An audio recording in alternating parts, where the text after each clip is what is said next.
hangus dan gundul. Inilah kondisi kawasan Gunung Bromo di Jawa Timur. 500 hektar hutan dan lahan Taman Nasional ini terbakar imbas kegiatan foto pranikah tanpa izin. Aktivitas yang berujung bencana. Durian asli sini keren. Flora dan fauna rusak, pariwisata lumpuh, warga sekitar kehilangan hak atas air bersih. Bilakah Bromo pulih? Saya, Nilu Puspa, mencari jawabnya. Orang-orang sudah membuat kebakaran seperti ini tapi masih santai-santai nih orangnya. Nah, santai banget dong mereka.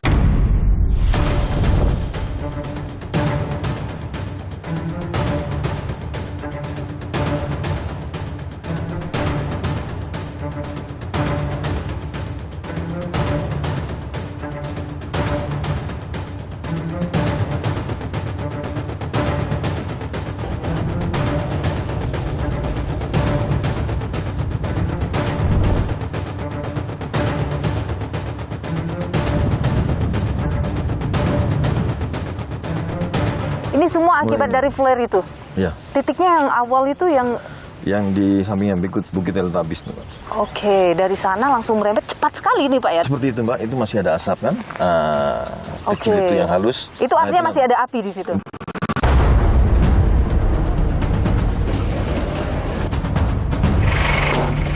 Di bawah itu ada asap terlihat, saudara. Kita akan coba lihat prosesnya di dalam.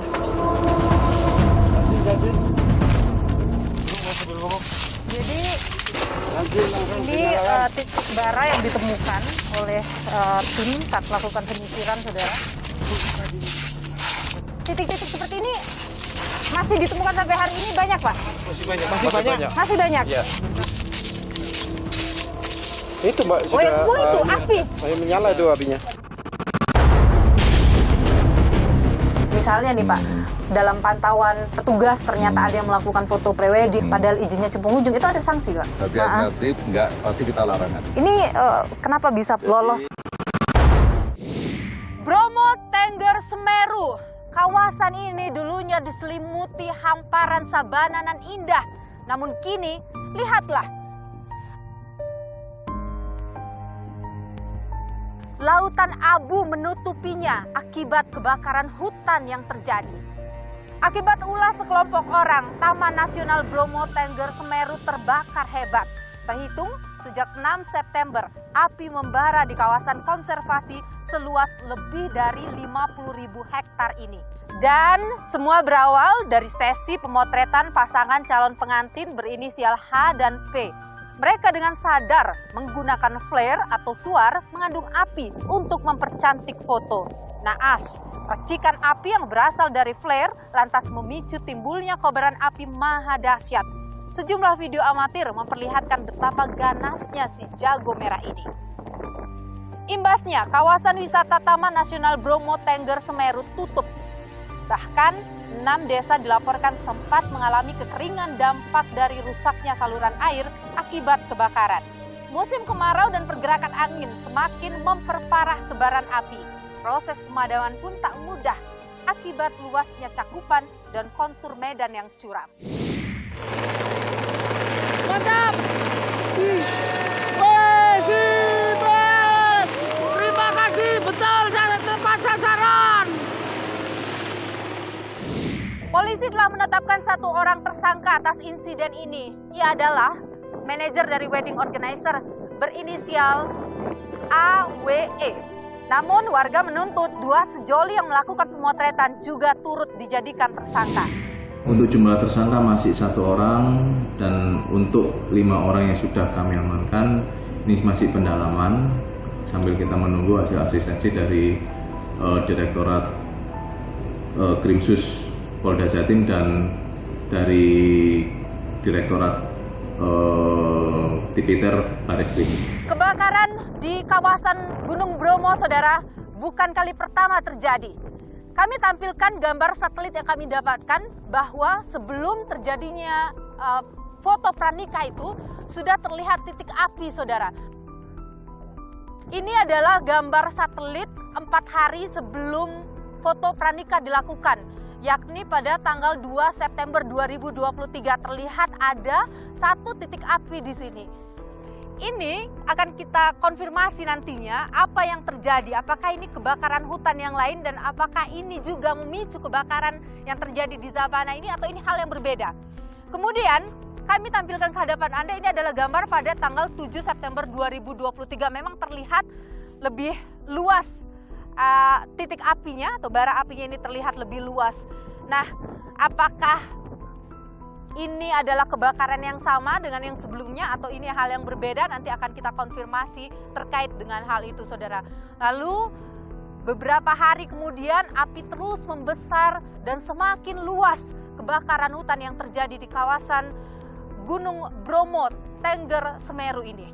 Saudara, meskipun saat ini api sudah berhasil dipadamkan di kawasan Gunung Bromo, Tengger, Semeru ini, tapi kabarnya masih ada sejumlah titik-titik api yang terlihat dan harus benar-benar dipadamkan agar tidak menjadi lebih besar lagi. Saya akan bertemu, saudara, dengan Kepala Pelaksana BPBD Jawa Timur dan juga Kepala Balai Besar Pengelola Taman Nasional Bromo, Tengger, Semeru ini, termasuk juga saya akan coba untuk mengikuti proses pemadaman yang dilakukan oleh tim gabungan.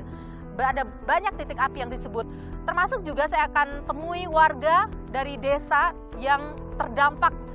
Utamanya adalah masalah air yang mereka kesulitan karena rusaknya saluran air mereka akibat kebakaran yang terjadi di sini. Ikuti penelusuran saya, saudara.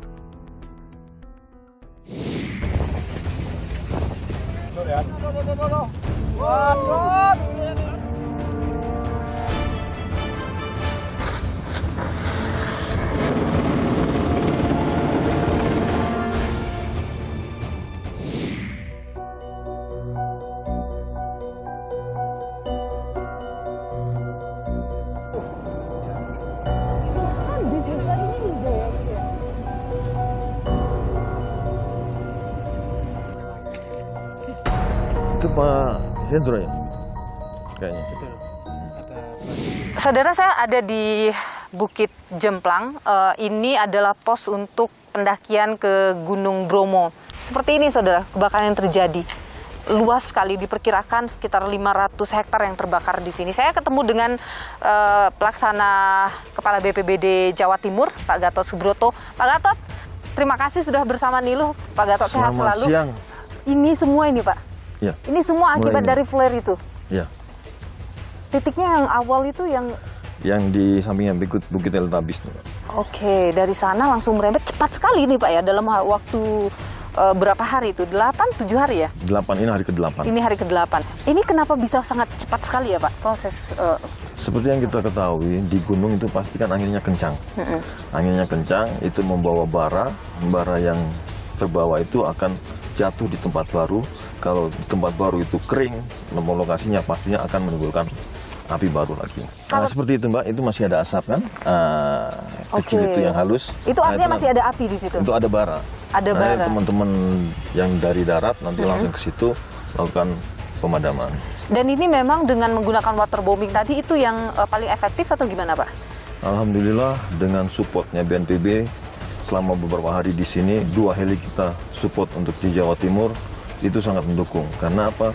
Karena kita tahu kondisi gunung ini kan curam, tinggi, bisa dibayangkan kalau kita dari sini mau jalan ke sana itu bisa berjam-jam, bahkan sampai 14-12 jam.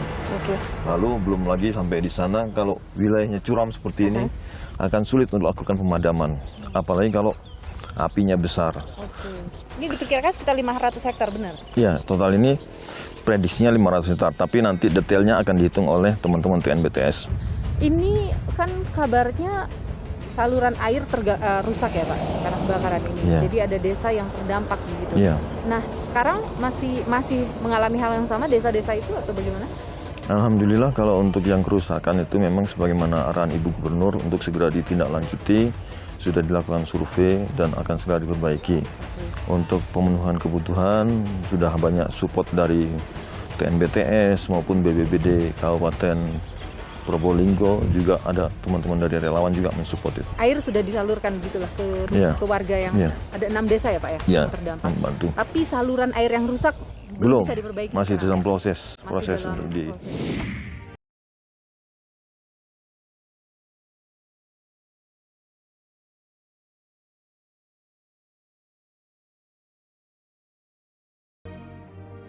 Ini sampai di pinggir jalan ini juga masih terlihat sisa pembakaran ya Pak ya? Iya.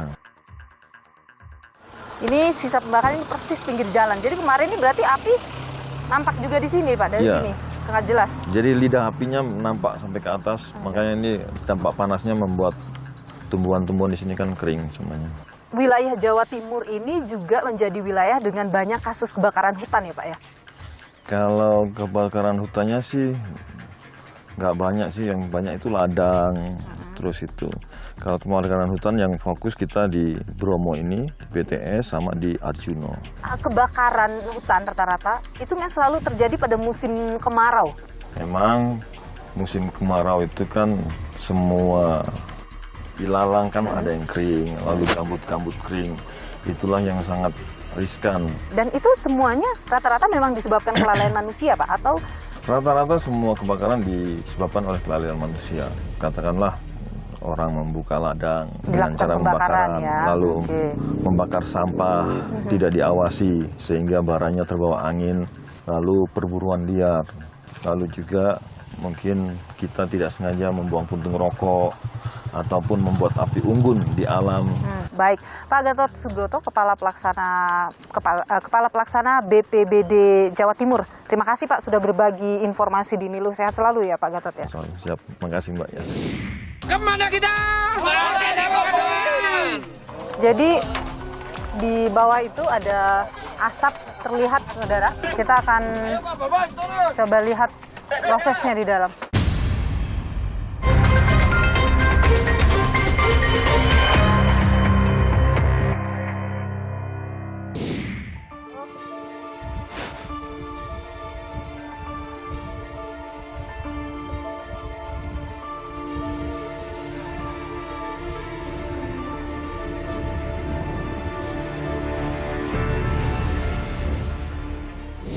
Saudara, saya sudah bersama dengan Kepala Balai Besar Taman Nasional Bromo Tengger Semeru, Pak Hendro Wijarnako, yang sudah bersama dengan saya. Pak Hendro, terima kasih sudah bersama Nilu. Sehat selalu Pak Hendro. Ya. Pak Hendro sudah berapa hari ini di sini menginap?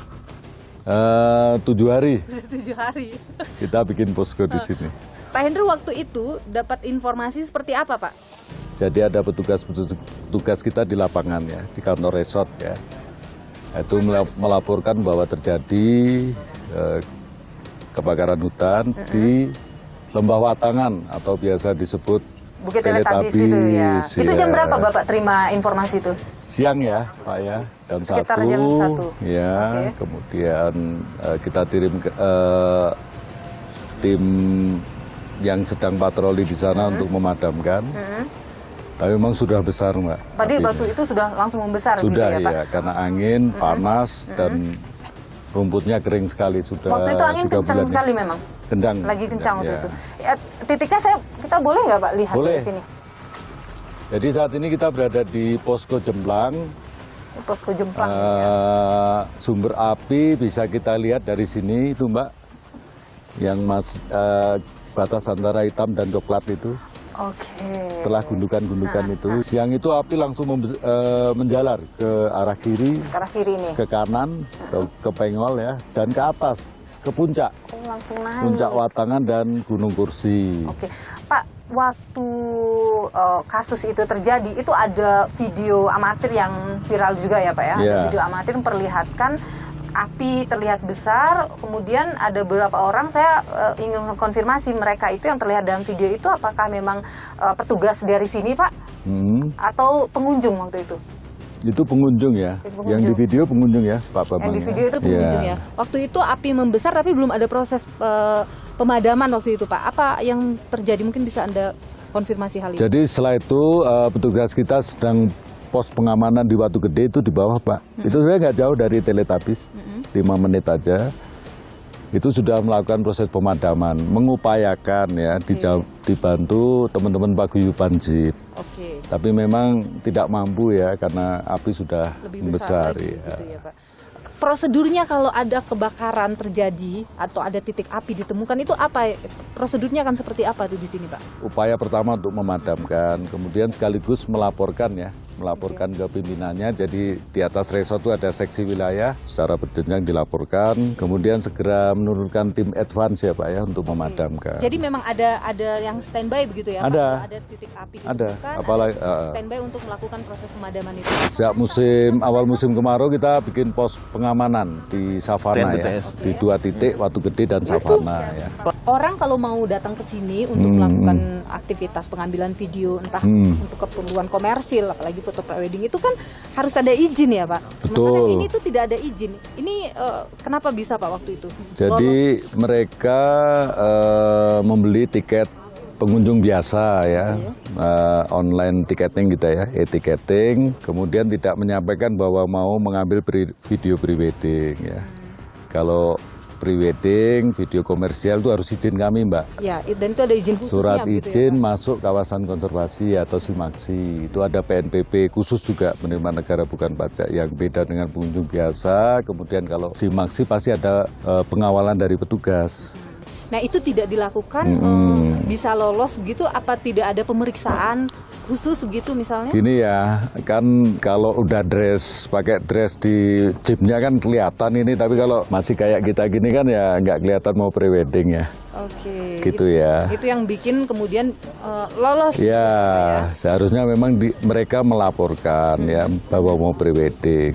Pernah tidak sebelumnya ditemukan warga yang pengunjung yang masuk izinnya cuma pengunjung biasa ternyata melakukan kegiatan komersial di sini? Selama ini kita tidak pernah jumpai ya. Jadi selama ini mereka jujur, kemudian menyampaikan izin, membayar PNBP ya ke negara, ya udah. Jadi ini kita kawal ini ya. baru kasus yang pertama. Ya ini, kita Pak, kawal aman ya gitu ya. ini kasus yang pertama. Kasus yang pertama. Dan biasanya kalau sampai ada pelanggaran seperti itu, misalnya nih Pak, dalam pantauan petugas ternyata ada yang melakukan foto prewedding atau pengambilan video klip, padahal izinnya cuma pengunjung, itu ada sanksi Pak? Kalau kita tahu ya pasti kita larang ya, langsung kita larang. Tapi ada sanksi yang diberikan? Sanksi administratif maksudnya, sanksi administratif enggak, pasti kita larang aja. Oke, Dan jadi mereka akan mengurus ya. Oke, jadi Ya, kita minta untuk mengurus. baru boleh melanjutkan Ya, kegiatan ya. gitu ya Pak. Tapi kalau sanksi apa nggak ada ya? Belum. Ini kan ramai juga Pak diperbincangkan di media sosial sebelum proses foto prewedding itu dilakukan tuh sudah ada titik api juga. Ada titik api yang terpantau melalui satelit. Sudah ada kebakaran memang sebelumnya ya Pak? Jadi sebelumnya ada kebakaran ya, itu kita lihat di tebing. Artinya ada kebakaran Ada kebakaran sebelumnya, juga ya? sebelumnya. Nah itu apa penyebabnya Pak? Nah, itu yang masih kita identifikasi ya penyebabnya di tebing ini kan. Tapi itu terpisah ya Pak? Jadi Ya terpisah. oleh Dua kejadian ya. dua kejadian yang Ya. berbeda dan itu satunya sebelah kiri. Ya, dari ada selang waktu selang ya. waktu Ya. juga. Jadi memang ada kebakaran juga Sebelumnya ya. Tapi tidak diketahui apa penyebabnya. Belum diketahui penyebabnya Belum diketahui ya. penyebabnya. Itu luas juga Pak yang terbakar. Nggak seluas yang flare ini ya. Oke. Ya. Ini kan satu orang sudah ditetapkan sebagai Ya. tersangka ya Pak dalam kasus ini. Sudah cukup adil Pak menetapkan satu tersangka untuk kebakaran yang begitu luas di sini. Saya kira kita ini kan ke pihak kepolisian ya. Kita dukung support data, informasi, kita bantulah ya, Oke. proses penyidikannya ya. Oke. Ini kan musim kemarau. Musim kemarau sangat potensi terjadi kebakaran itu besar sekali ya Pak. Iya. Nah apa ada pengetatan pengunjung yang masuk atau lain sebagainya yang dilakukan biasanya di sini? Kalau kita mengintensifkan patroli ya, kemudian pos pengamanan tadi Mbak. Jadi diperketat. Ya, pengamanannya. Jadi Bapak ada yang mau disampaikan untuk masyarakat Pak? Ya kami mengimbau seluruhnya masyarakat, pengunjung, mari kita jaga Taman Nasional Bromo Tengger Semeru, TNBTS, karena merupakan sumber air bagi masyarakat ya. Kemudian juga rumah bagi kekayaan keanekaragaman hayati kita ya. Di TNBTS ini ada 3 satwa kunci ya, macan tutul Mbak. Ada macan tutul. Kita punya 25 individu ya. Kemudian ini kucing besar terakhir di Jawa, macan tutul ya. Oke. Kemudian kita punya elang Jawa, yang kita punya 36 individu ya. Kemudian lutung Jawa ya, lutung Jawa kita punya 12 kelompok ya. Itu kemudian juga flora fauna yang lain ya. Misalnya di savana ini ada suket melelo endemik pegunungan Jawa ya, anggrek tosari ya. Habis semua. Mudah-mudahan masih ada ya, anu lagi, bisa ini lagi ya. Ini kan ada pura juga di sana ya Pak, itu ditutup juga jadinya? Kalau untuk ritual kita masih buka. Masih tetap ya. buka, tapi hanya untuk karena di situ juga masih aman. Ya. Gitu ya, Mbak Baik, Nilu. Pak Hendro, nanti aku mau ikut Pak. Ah. Kita coba untuk Nanti pakai sepatu safety ya. siap Pak Hendro.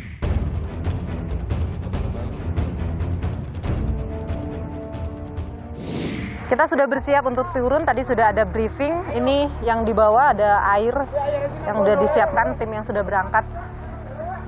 Kita akan ikut dengan mereka, saudara.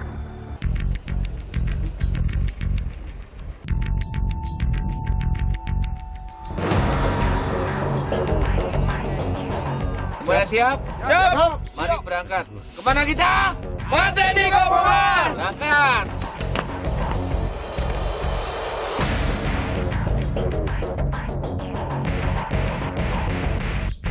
Jadi di bawah itu ada asap terlihat, saudara. Kita akan coba lihat prosesnya di dalam.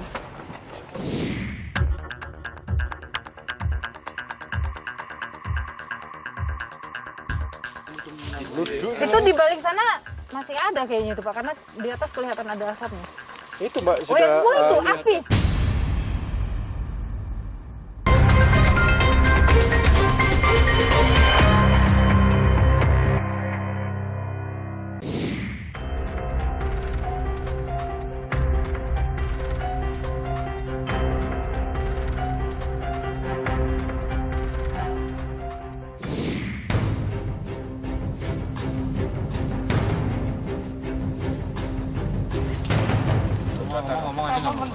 Ini jalurnya terjal sekali, saudara. Sampai nih selang. Ini selangnya berapa meter, Pak No? Kalau selang ini 100 meter. Ini 100 meter. Ini nyampe ya di bawah ya? Nyampe. Jadi kemarin pas kita memadamkan yang paling jauh sampai habis 6 roll. 6 roll, 600 Ya, meter. ya, 600 meter. Ini baru ngeroll 100 meter. Ya.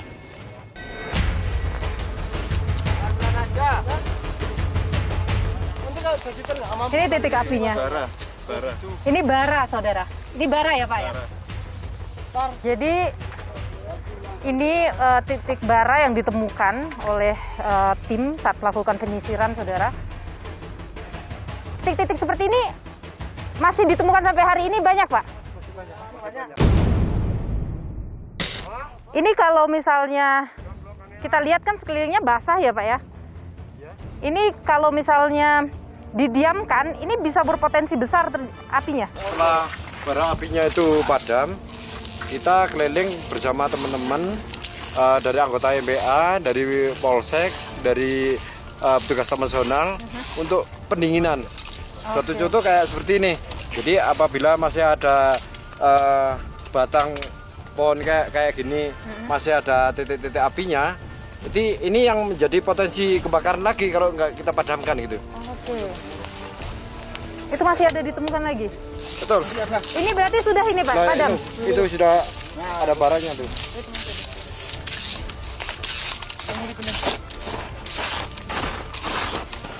Ayo untuk janjin nyalakan. Ayo mesin biasa lo, nyalakan. Di balik tanah seperti itu tuh bisa ada bara ya Pak ya? Iya. Ada titik api kan tuh. Oh, Pokoknya masih keluar untuk asap kayak gini. artinya masih ada Iya, berpotensi. Dinginkan gitu. Harus didinginkan Iya, kalau harus. masih seperti itu ya Pak. Itu sepatunya kenapa Pak? Kena bara? Itu kena bara. Ayo untuk mesin, nyalakan. Jadi 1 minggu ini ada yang habis sepatu tuh 2. Itu saudara sepatunya sampai terbakar. Iya, ini sampai itu menginjak tanah yang ternyata di dalamnya ada api. api. Terus disisir sampai dengan di hari ke-8 ini masih banyak ditemukan. Karena kalau misalnya ini didiamkan ini bisa menimbulkan kebakaran yang lebih besar lagi karena angin di sini juga bertiup kencang. Dalam satu lokasi tadi udah ada 1, 2, 3, ada 4 3, tadi. Iya. dan ada 4 juga di sebelah sana. Jadi besar sekali dampaknya dari satu flare yang membakar seperti ini hasilnya. Itu di balik sana masih ada kayaknya itu Pak, karena di atas kelihatan ada asapnya. Itu Mbak Oh yang sudah itu lihat. api. Tadi disampaikan saudara, bara api yang keluar asap itu kalau didiamkan bisa menimbulkan kebakaran lebih besar seperti yang terjadi ini.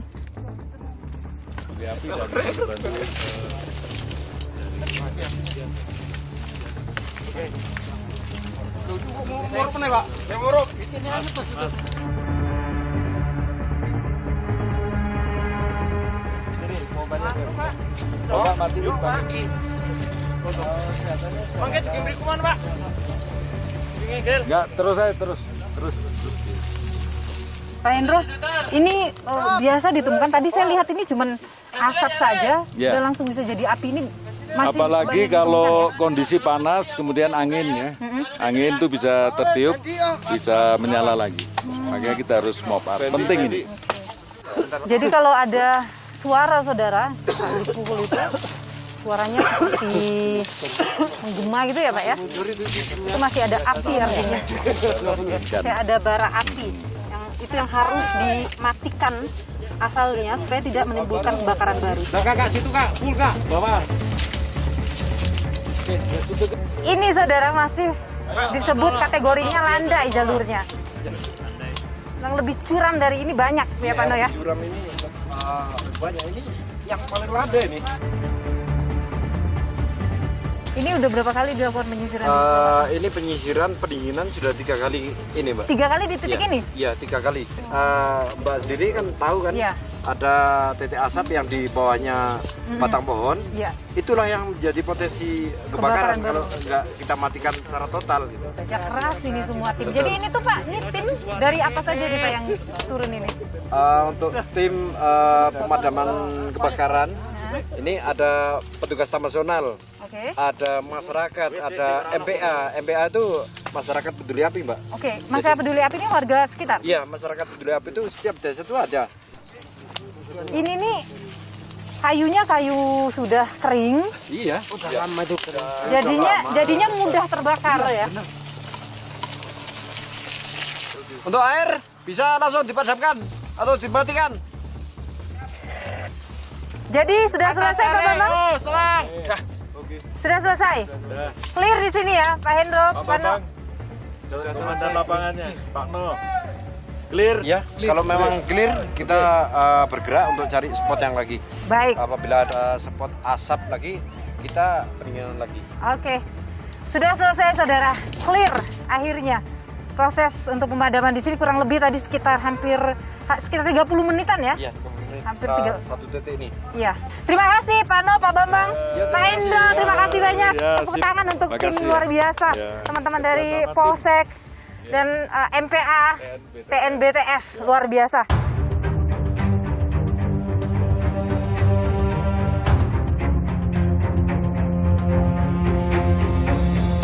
Saudara, ini masih ada asap terlihat.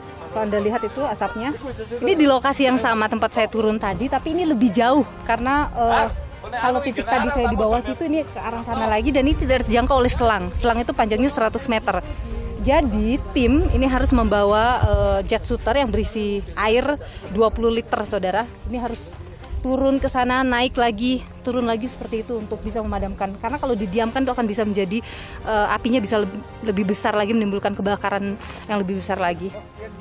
Kalau tadi tim MPA, Masyarakat Peduli Api, TNBTS bersama dengan Polsek juga. Ini dari teman-teman relawan juga ya? Ini relawan apa Pak? Ini rutin juga Pak mengikuti selama ini partner dari TNBTS. Ini partner TNBTS ya Pak ya? Ikut. Oke, jadi dari mulai proses pemadaman dari udah 8 hari ini jalan. Dari Arjuno. Oh, dari Arjuno juga Bapak Yang melakukan. Iya. Baik. Luar biasa Pak timnya. Kebakaran yang ada di Bromo kemarin itu menyebabkan mereka banyak yang sesak nafas juga pilek. flu karena kena asap.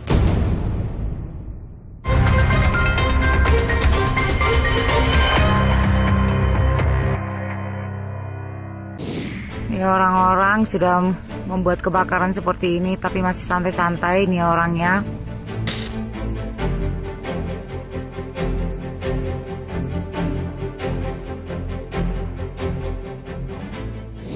Saudara, kebakaran yang terjadi di kawasan Gunung Bromo ini mengakibatkan desa yang berada di sekitar Gunung Bromo ini mengalami kesulitan mendapatkan air bersih, termasuk juga terpapar asap dari kebakaran itu. Bagaimana kondisinya sekarang, saudara? Saya sudah bersama dengan Kepala Desa Ngadas, ada Pak Kastaman di sini. Pak Kastaman, terima kasih sudah bersama Nilu. Sehat terus Pak Kastaman. Terima kasih. Jadi desa Bapak, Desa Ngadas ini salah satu yang terdampak dari sisi air maupun juga asap dari kebakaran ya Pak. Kondisinya bagaimana sekarang ini Pak?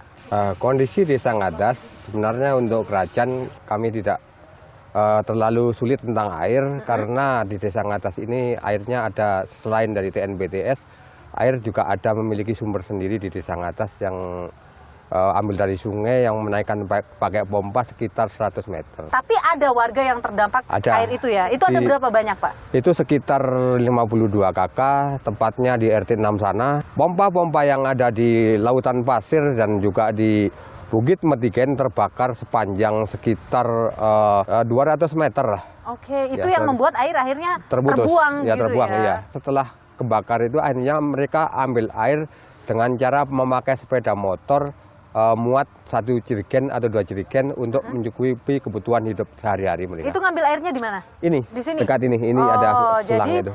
Ini ibaratnya backup-nya begitu ya Pak ya. Tapi kabarnya Bapak tidak hanya menyuplai untuk warga Bapak yang 56 KK itu, tapi juga desa yang lain juga ya? Iya betul, saya menyuplai kemarin juga yang terdampak yang saya ceritakan. Di sini yang terdampak itu ada 6 desa. Cuma yang kesulitan air yang terbesar itu di Wonokerto, yang tepatnya RT 12. Berapa banyak yang kena itu? Sekitar 60 KK di situ. 60 KK.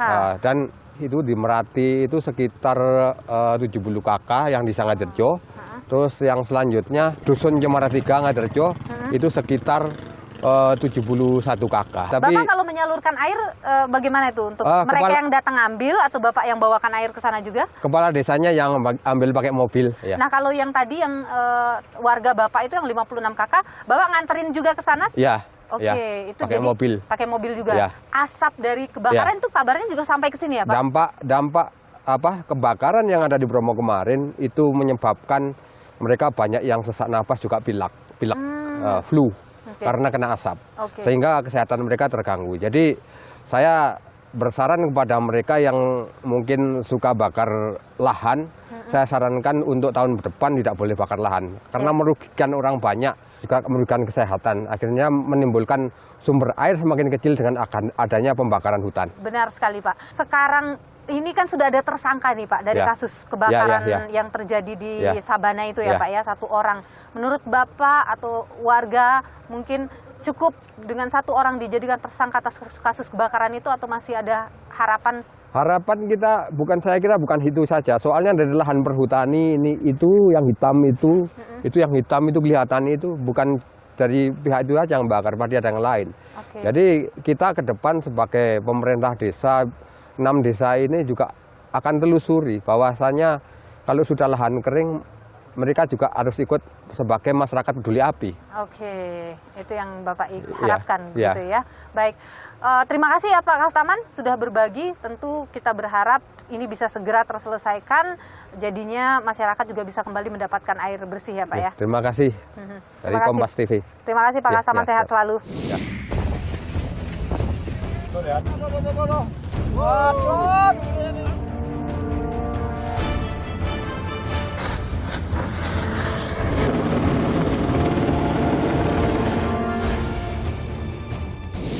Kasus kebakaran yang terjadi di Bromo dianggap oleh Walhi adalah bentuk lemahnya pengawasan yang ada di sana. Bagaimana Walhi mengkritisi terkait dengan hal ini? Saya sudah bersama dengan Direktur Eksekutif Walhi Jawa Timur, ada Mas Wahyu Eka Setiawan. Mas Wahyu, terima kasih sudah bersama Nilu, sehat selalu. Jadi Mas Wahyu, apa yang paling Anda kritisi dari kasus kebakaran hutan yang terjadi di Bromo? Kita harus benar-benar melihat bahwasanya salah satu potensi terbesar kebakaran hutan dan lahan di kawasan Bromo khususnya ini bisa jadi karena faktor manusia. Karena apa? Ya tadi, dia tempat wisata, tidak semua pengunjung dapat dikontrol, tidak semua tempat bisa diawasi. Oke, jadi harusnya bagaimana? Harusnya memang ada satu mekanisme, terutama metode pengawasan yang ada di sana, terutama di titik-titik yang sebelum-sebelumnya mungkin mengalami kebakaran, itu memang harus diawasi secara ketat. Dan juga titik-titik masuk pengunjung dengan memberikan peringatan kepada pengunjung dan merazia untuk menghindari yang namanya kebakaran. Misal merazia flare, merazia petasan, ataupun memperingatkan bagi mereka misal perokok dan lain-lainnya. Ini menjadi jadi cukup tidak penting. Hanya bertanya saja apa yang mau dilakukan, tetapi razia tadi itu penting. Penting juga, karena apa? Karena itu lebih baik untuk menghindari begitu. Meskipun juga perlu patroli lebih banyak lagi, terutama menambah petugas untuk situasi-situasi seperti ini. Untuk apa tujuannya? Untuk menghindari dan mencegah. Lebih baik mencegah daripada kita harus memadamkan api yang begitu besar dengan tenaga terbatas, dengan alat terbatas, tentu bisa menghabiskan hampir seluruh wilayah Bromo. Iya, dan anggaran yang dikeluarkan juga cukup besar untuk melakukan itu. Tapi dalam kasus penanganan setelah ada kebakaran itu, ya ketika api itu muncul, apa yang ingin Anda kritisi di situ? Penanganannya sudah maksimal begitu, tapi sebenarnya alangkah baiknya memang sudah disiapkan sejak awal. Oke. Karena selama ini kan kita hanya sekedar memadamkan api begitu. Tapi seharusnya memang ya tadi harus ada skema ataupun cara begitu, paling tidak untuk menangani api itu. Artinya kita sudah siap. Jadi ketika ada api muncul, sebelum dia membesar sudah ada bagaimana harus dilakukan sehingga tidak langsung membesar seperti yang terjadi kemarin itu. Itu tidak terlihat Anda lihat ya. Itulah yang pentingnya early warning system. Sistem peringatan dini ini yang belum ada di wilayah Bromo begitu. Sudah ada tersangka yang ditetapkan. Bagaimana Anda melihat itu? Sudah jadi hal yang positif? Tentu itu menjadi hal yang sangat positif begitu, karena paling enggak itu menjadikan bukti bahwasanya penegakan hukum lingkungan ini tidak hanya bicara soal individu, tapi juga siapapun, baik korporasi, baik organisasi yang melakukan hal serupa dapat dikenakan pidana. Dan itu bentuk dari perlindungan lingkungan hidup dan bentuk mengingatkan kepada masyarakat ada konsekuensi hukum ketika kita melakukan pelanggaran dan pengerusakan, apalagi di wilayah Taman Nasional. Baik. Direktur Eksekutif Walhi Jawa Timur, Wahyu Eka Setiawan. Terima kasih sudah berbagi pandangan di Nilu. Sehat selalu Mas Wahyu. Sehat selalu. Kebakaran hutan tak hanya terjadi di kawasan Gunung Bromo. Titik api, saudara, juga ditemukan di sejumlah kawasan hutan yang ada di Indonesia. Apa yang terjadi?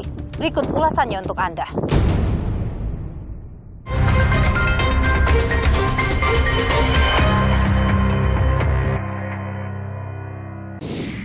Orang-orang sudah membuat kebakaran seperti ini tapi masih santai-santai nih orangnya.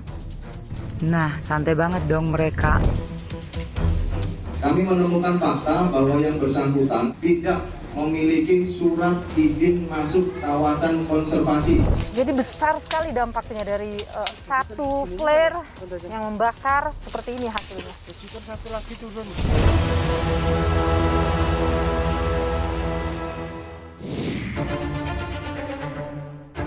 Beginilah amarah yang diluapkan masyarakat kepada calon pengantin dan penyelenggara foto pranikah di Bromo.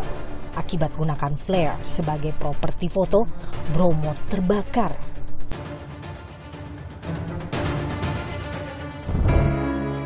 Kebakaran hebat ini menghanguskan 500 lebih hektar lahan di kawasan Taman Nasional Bromo Tengger Semeru.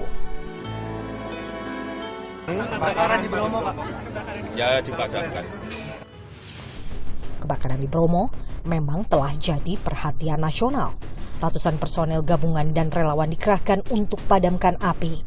Anggaran yang dikeluarkan pun fantastis. Untuk pemadaman menggunakan waterbombing dalam durasi 1 jam saja, pemerintah mengeluarkan biaya sekitar 150 juta rupiah.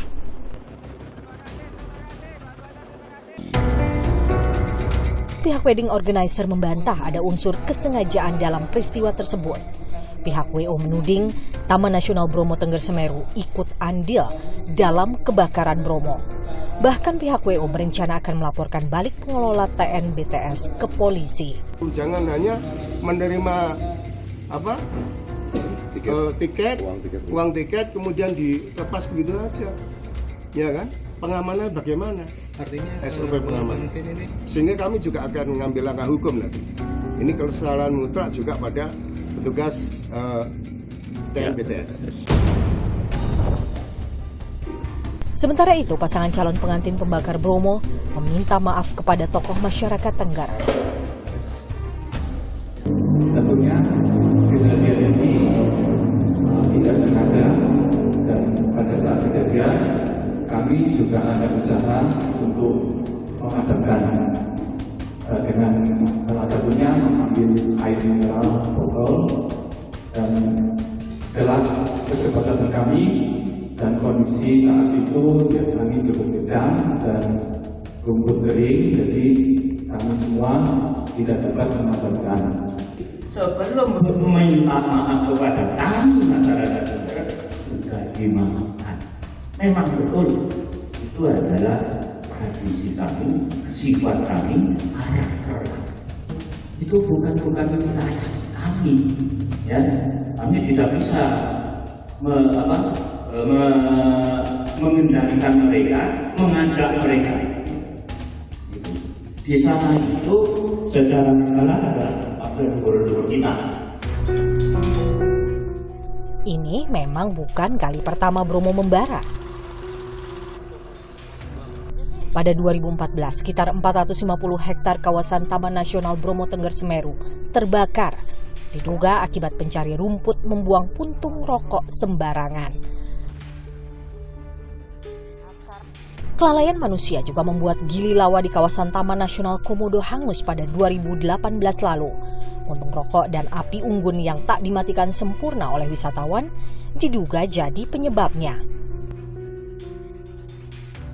Selain faktor manusia, fenomena cuaca El Nino juga jadi penyebab kebakaran hutan dan lahan karhutla di Indonesia. Badan Nasional Penanggulangan Bencana mencatat sekitar 2.700 kejadian karhutla terjadi sejak 2019 hingga September 2023. Kini, Balai Besar Taman Nasional Bromo Tengger Semeru pastikan api di kawasan hutan dan lahan Gunung Bromo telah dipadamkan. Jangan sampai kejadian ini terulang kembali. Menjaga hutan dan lahan konservasi menjadi tugas bersama, karena tak hanya jadi penyangga kehidupan, juga sumber penghidupan bagi flora dan fauna endemik dunia. Kelalaian dan ego sesaat